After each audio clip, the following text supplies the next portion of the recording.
विश्व प्रसिद्ध रथयात्रा आज आरंभ होईछि रथ निर्माण कार्य। गतकाली पवित्र अक्षय तृतीया अवसर में 3 रथ निर्माण कार्यर शुभारंभ होइथिला। रथ निर्माण भोई सेवायत रथ खलारे आवश्यक काठ पहुंचाइबा परे करती सेवायत माने तुंब निर्माण फासी काठ चिरट आरंभ करिसेंति।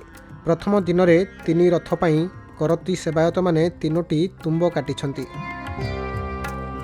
प्राथमिक भाव में 3 रथ 42टी चकर आवश्यकता थिबा बेले 42 गोटी तुंबर निर्माण कार्य विश्वकर्मा और करती सेवायत माने आरंभ करिसेंति।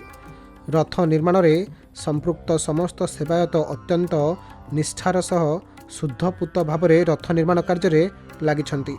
साधारण लोकंक ठारू रथ खला को दूर रे रखिबा पई पुलिस पक्षरु सुरक्षा व्यवस्था ग्रहण करा जायछि।